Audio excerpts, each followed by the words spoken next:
Hello everybody, welcome back to my channel. I'm Paige, this is Seeking Alexandria, and as I'm sure you guessed both by the title and by this attire and situation, I mean I got the robe going, we are maxing tonight. We are maxing and relaxing, and we are having some chit chat time.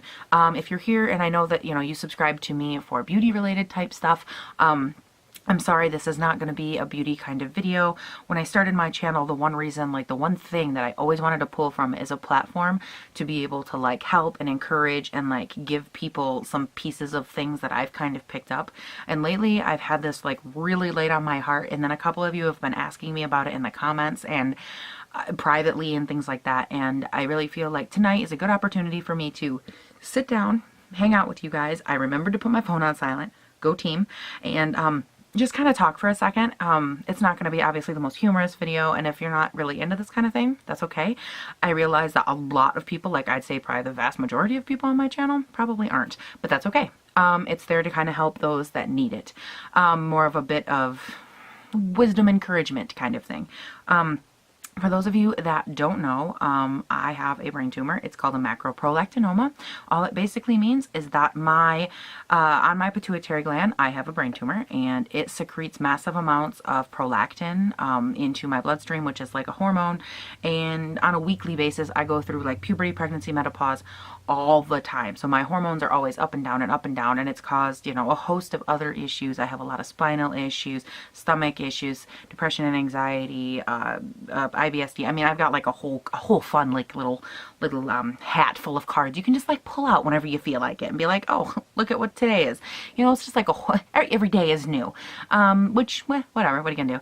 And that's actually where a lot of my weight issues come from too. I've been very, very skinny and very, very fat in the last couple of years, and that's just all hormone related. It is what it is. But with this, I've learned a lot of things, and I keep getting some questions from some of you, and I feel like for me to ignore them or to not give them the same amount of attention that I would a beauty related question goes against everything that I believe and the whole reason that I'm on this channel. So the first thing that I wanted to talk about is that a lot of you ask me how do you cope with these things? How do you handle them? And I think that that's a multi-part question and a big thing. And I think the first thing that I want to say is that you have to allow yourself the realization that it's your situation. I think I might have talked about this maybe one other time on my channel, but the minute that I found out, what in the hell is this noise?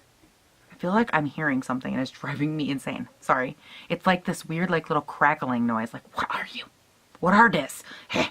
Anyways, but the first thing that I did when I found out that I had a brain tumor was, obviously my parents were upset about it, and oh my God, what does this mean, and all these things. And it would have been very easy for me to be oh my God, I'm so upset, and just spiral into this whole hormonal death trap for my brain. And instead, I remember sitting down and trying to be as logical as possible with it.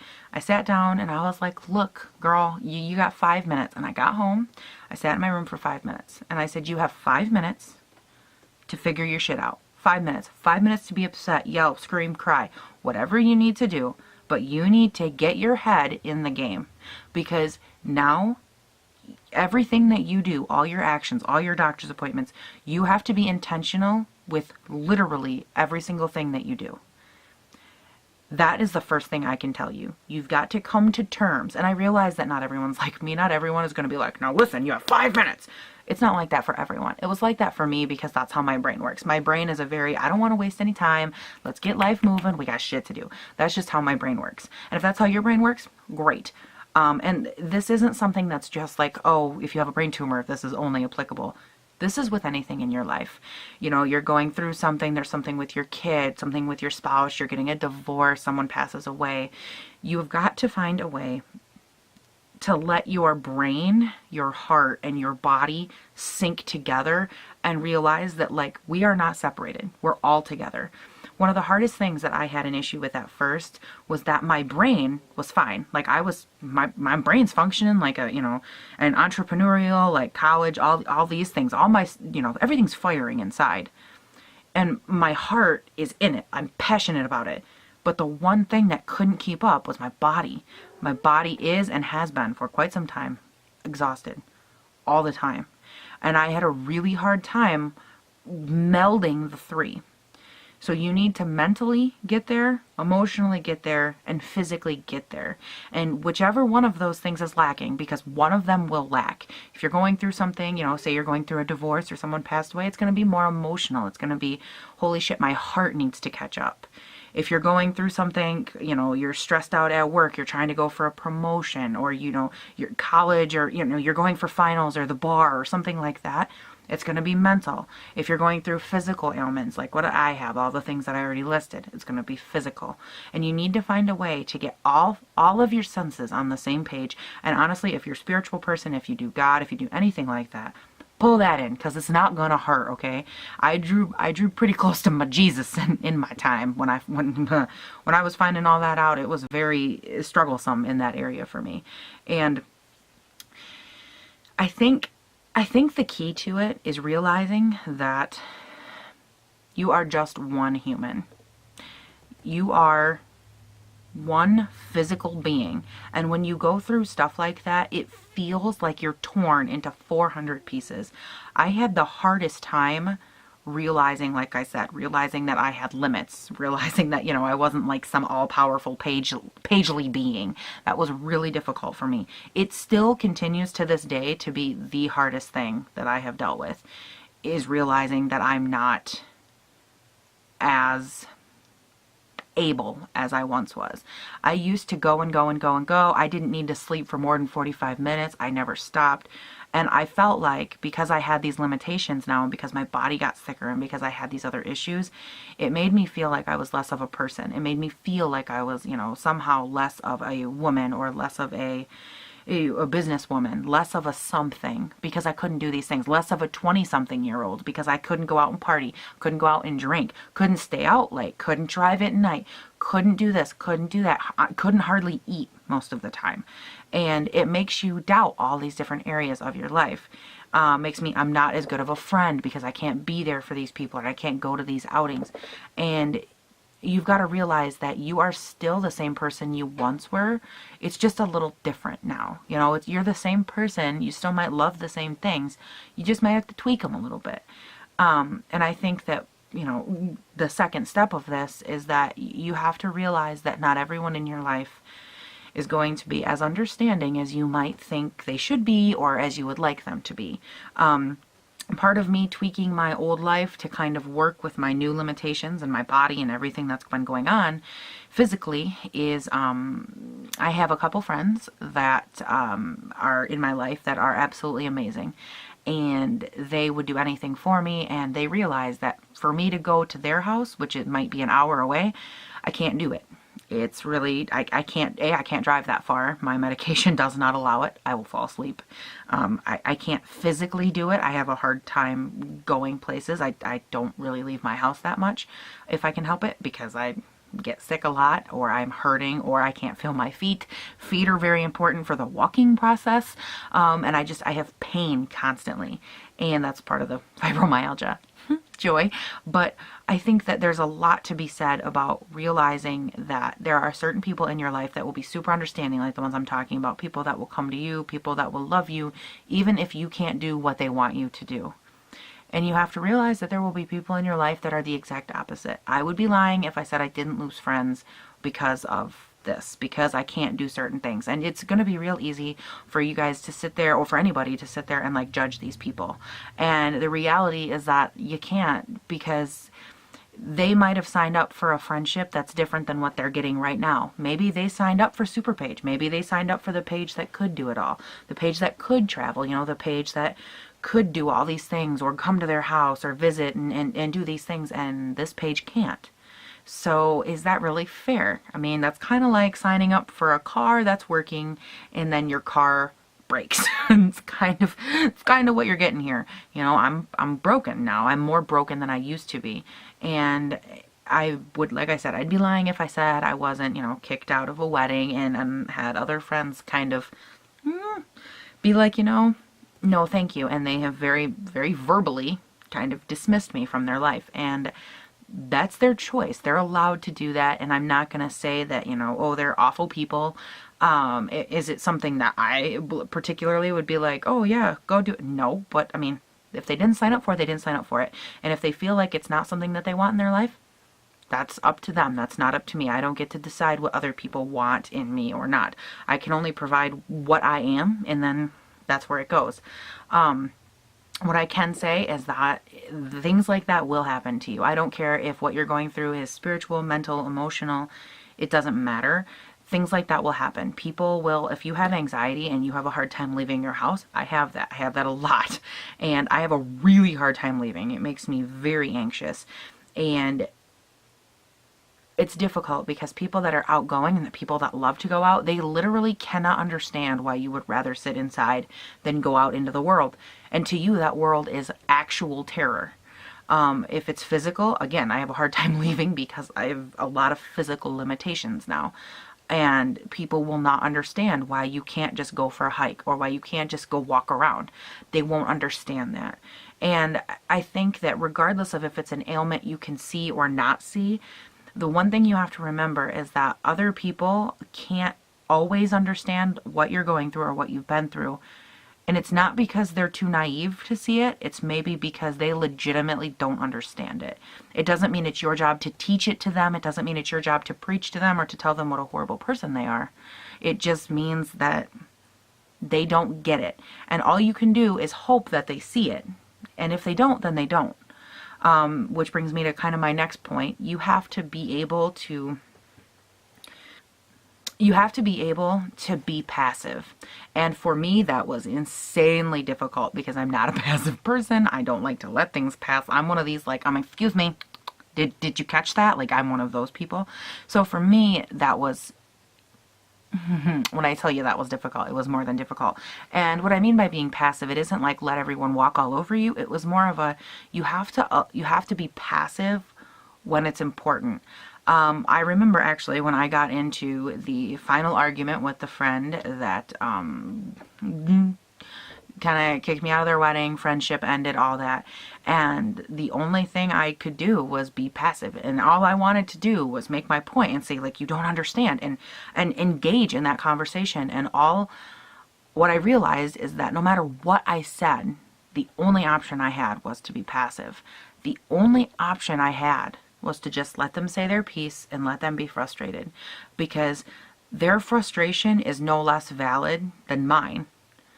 But the only half of the conversation I can control is also mine. So I let them say their piece. I said, what I thought was appropriate for the conversation, and I let it go. Because the reality is that there is a certain amount of passivity that you have to have when you're going through these kinds of things. Because again, you have to remember that not everyone else is going through them.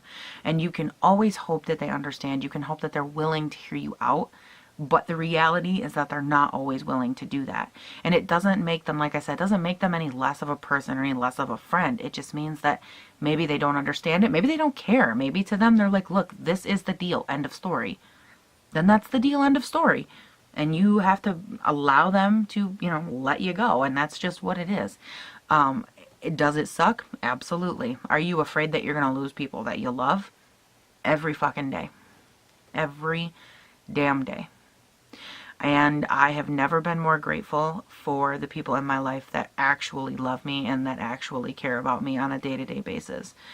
This has taught me so much, and that's my next point, is you have to allow everything that happens, even when it hurts, to be something that you'll learn from. You have to be able to see it, not strictly without emotion, but not strictly with emotion. What I mean is you can't think 100% with your heart, but you also can't think 100% with your brain. You have to allow the two to come together. With another friend that I not recently, but within the last couple of months, lost as a friend. We aren't friends anymore. And when that happened, there was a lot of hurt there. I would be naive to think that there probably wasn't some hurt on their end as well, but there was a lot on my end. And I had to realize that I couldn't just be hurt and I couldn't just be pissed. I needed to let my two senses come together and go, okay, logically heartbroken, how can we deduce the situation? And I let myself go down a list of things. Did they hurt? Did something about this relationship hurt them? What was that?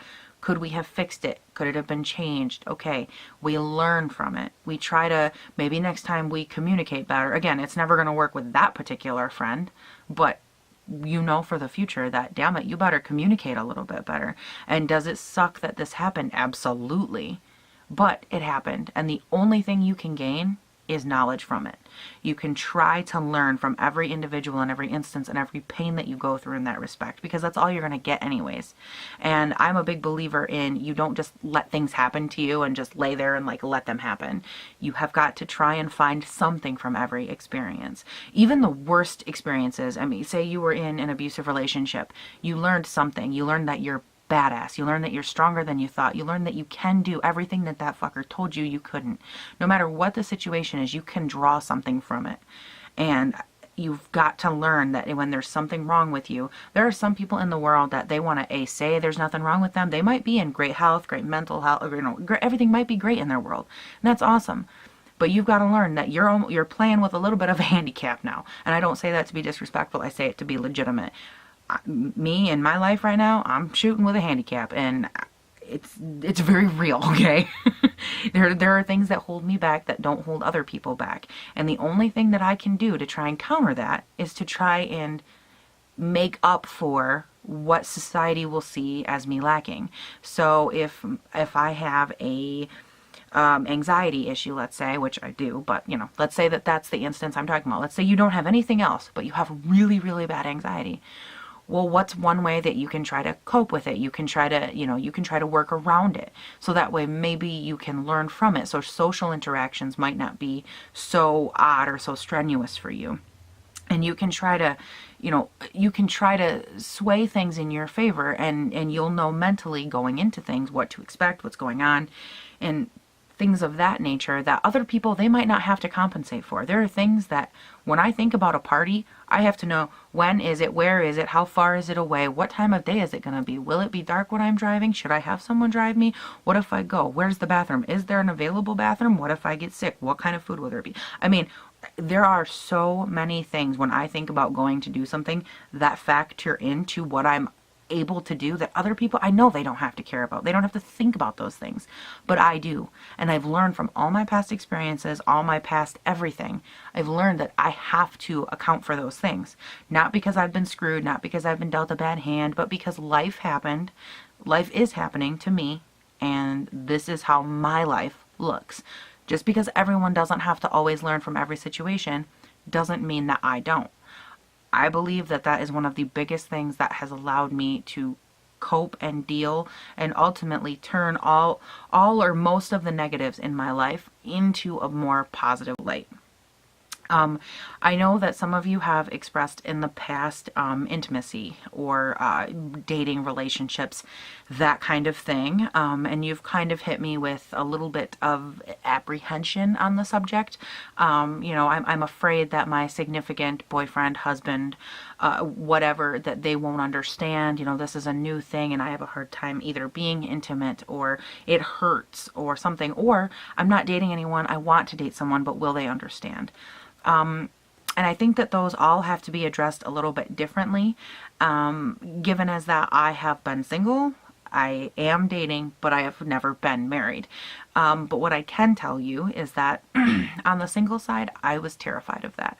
I was terrified that I would find somebody, or that I wouldn't find somebody that would understand.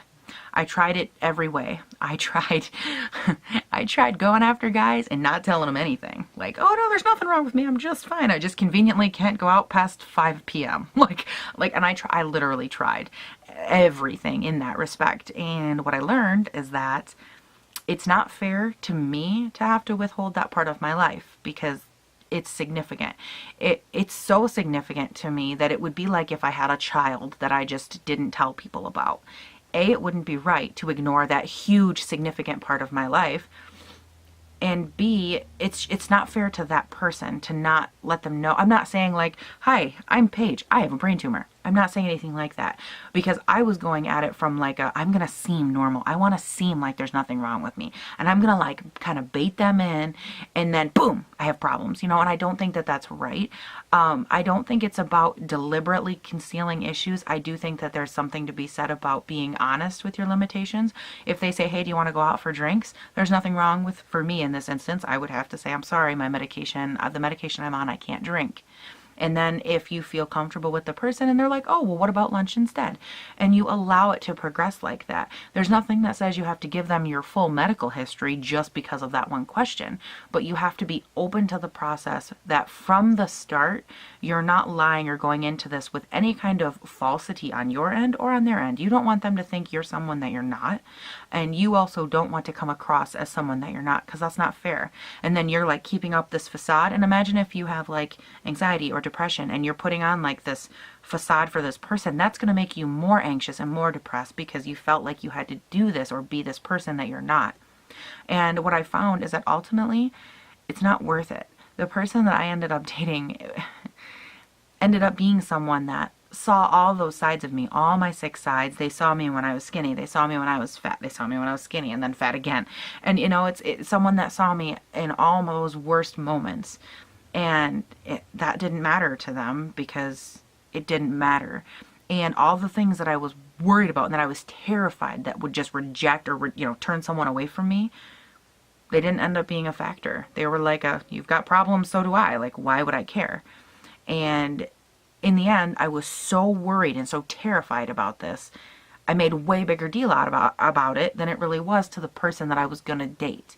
And I think, you know, what I mean by that is I was just honest, you know, and I wasn't honest because I was trying to be. I was honest because this person was my friend who ended up being someone that I dated.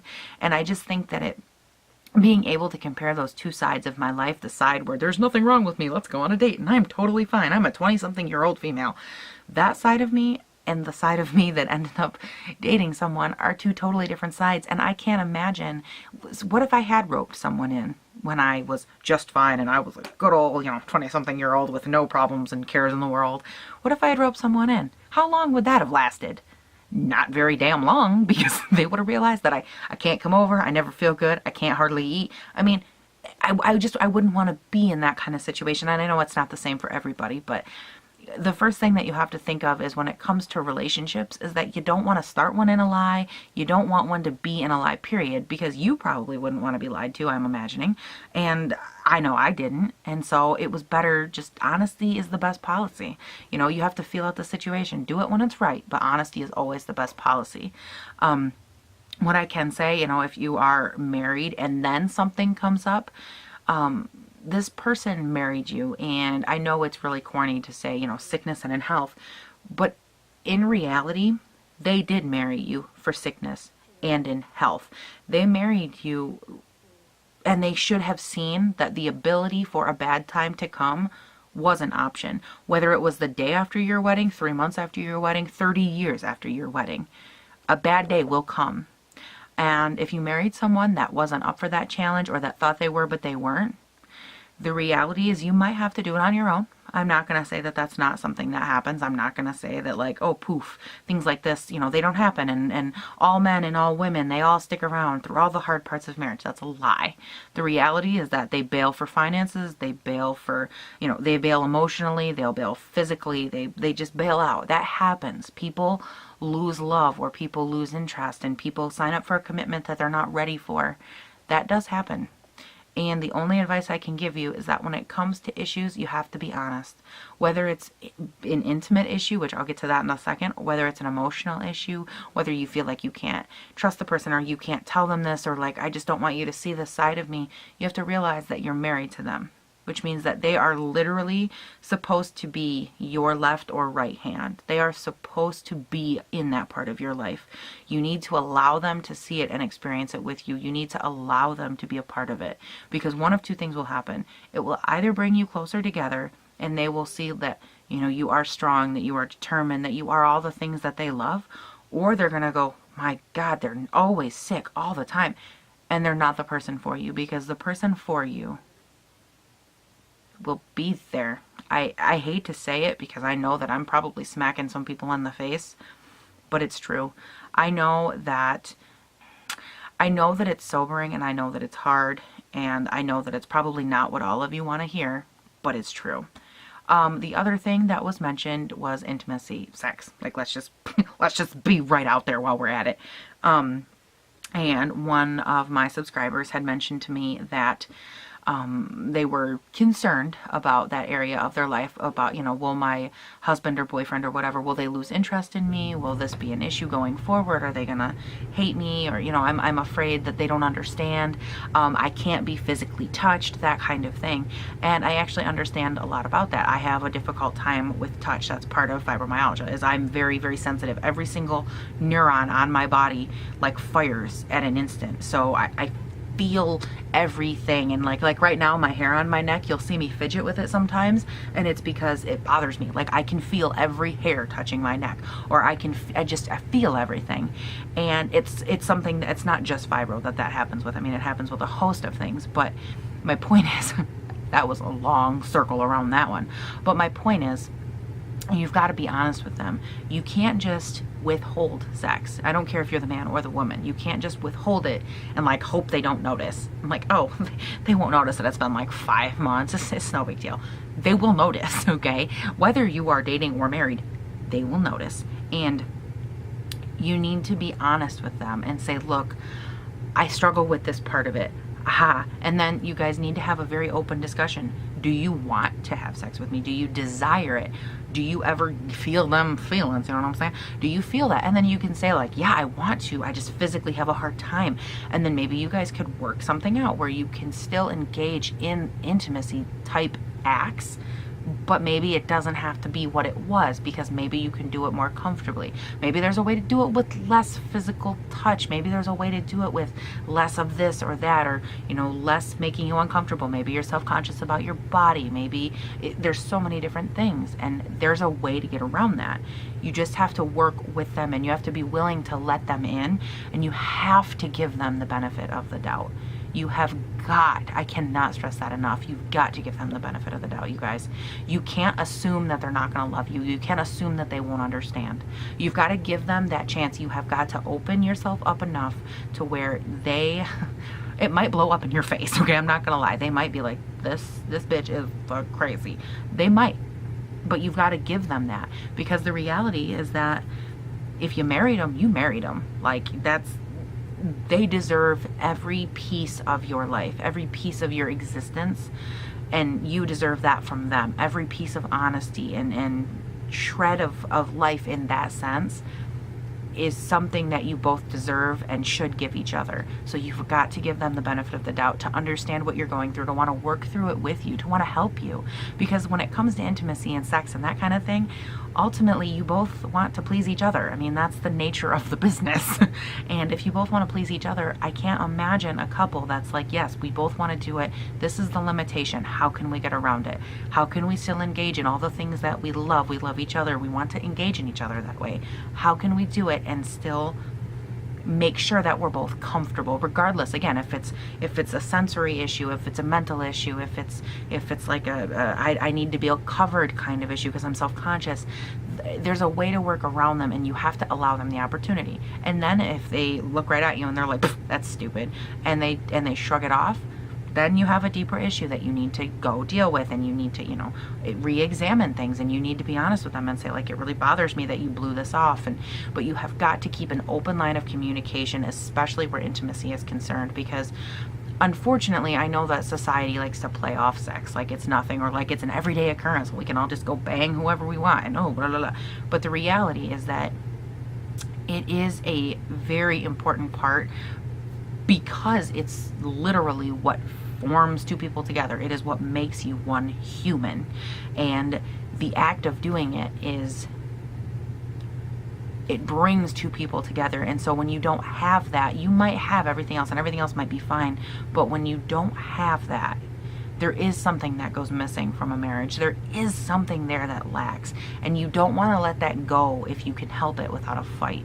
You don't want to let that die in one of you while it's raging in the other, because it's a recipe for disaster for them to if they're prone to go maybe wandering eyed.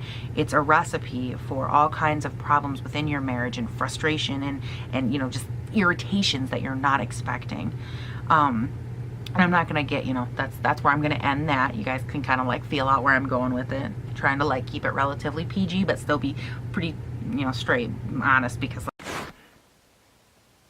I don't know why it just like stops recording on me, but it did. It was probably like, bitch, you've talked long enough. But I think that those are some of the like key things or issues that I have been asked a lot, just like in my time on here and how I deal and what I deal with.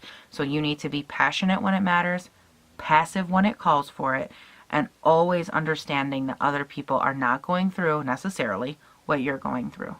And I think that as the sick people over here, like that's what I consider myself. I'm of the sick people tribe. And if the sick humans could make a better effort to realize that not everyone is sick, and if the well humans could make a better effort to understand that not everyone is well, not everyone walks with ease, not everyone goes out with ease. For some people, going to the grocery store is like the hardest thing in the world. And for other people, it's like, why are you dumb? Why can't you do this?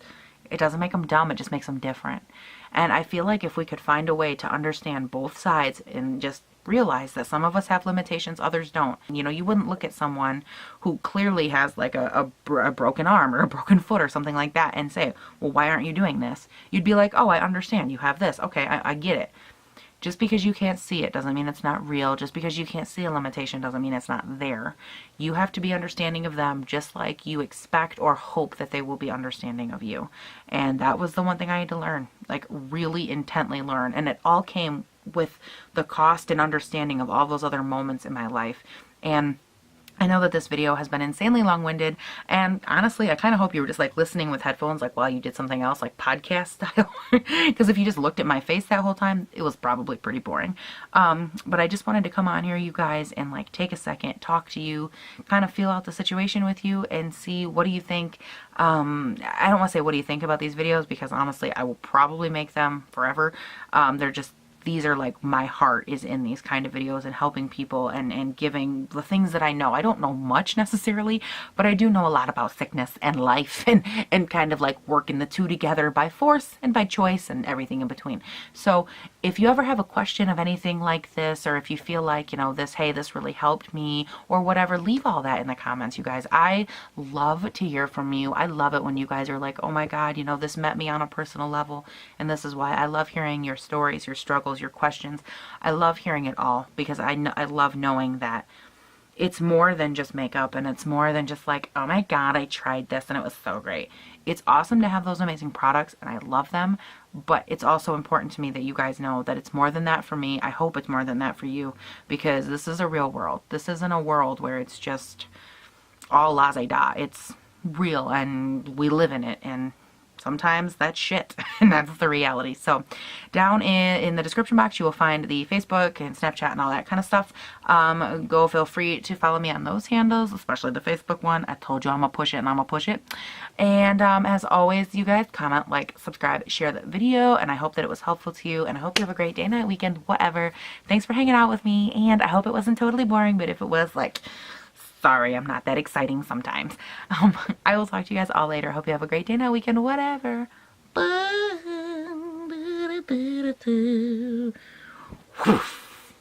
Yeah.